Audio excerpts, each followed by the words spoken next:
नमो भगवते वासुदेवाय। शिव शक्ति भक्ति गंगा में आप सभी का बहुत बहुत स्वागत है। आइए सुख सागर कथा का अगला अध्याय प्रारंभ करते हैं। भक्ति के कलेश निवृत्ति के लिए नारद जी का उपदेश। सूर्य ने कहा, हे शौनक आदि ऋषियों, जब नारद जी ने भक्ति से कहा कि तुम अपने इन दोनों पुत्र ज्ञान और वैराग्य के लिए शोक ना करो, कली में इनका कोई आश्रय ना होने के कारण इनकी मृत्यु निश्चित ही है। अब तो केवल तुम्हारा भक्ति का आश्रय ही मनुष्य को निर्भय और सुख तथा मुक्ति प्रदान कर सकता है। तब भक्ति अपना ऐसा महात्म्य सुनकर किंचित हुई और भी पुष्ट और पूर्ण हो गई। किंतु भक्ति ने नारद जी से प्रार्थना किया कि कम से कम आप मेरे इन दोनों पुत्रों को जीवित तो कर दें। यह सुनकर नारद जी को दया आई। उन्होंने ज्ञान वैराग्य को जगाया कि हे ज्ञान जागो, हे वैराग्य जागो, किंतु ये यथेष्ट न हुए। तब नारद जी ने वेद और गीता की ध्वनि द्वारा उन्हें जगाने का प्रयत्न किया, परंतु वैराग्य ने आंखें खोलकर नारद जी को देखा और फिर बंद कर ली। अंत में नारद जी ने श्री विष्णु का स्मरण कर किया और आकाशवाणी हुई, जिसने यह कहा कि हे नारद जी, उच्च कोटि का कोई श्रेष्ठ महात्म्य तुम्हें वह उपाय बताएगा जिससे ये दोनों ज्ञान और वैराग्य जागृत हो जाएंगे। बोल श्री विष्णु भगवान की जय।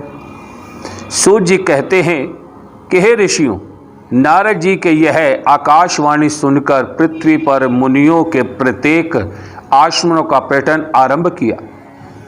इस पर्यटन में कुछ मुनियों ने तो नारद जी की बात सुनकर चुप्पी साध ली और कुछ ने कहा, जब वेद और गीता की ध्वनि भी उन्हें जागृत करने में सफल ना हुई तो अब उन्हें जगाने का अन्य मार्ग नहीं है।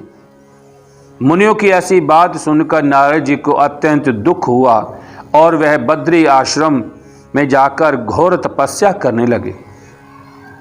संयोगवश वहां पर सनकादिक ऋषियों भी जा पहुंचे। नारद जी उन्हें विनय पूर्वक वहां पर प्रश्न किया कि मृतक ज्ञान और वैराग्य को किस प्रकार जीवित किया जाए। सनकादिकों ने कहा कि हे नारद जी,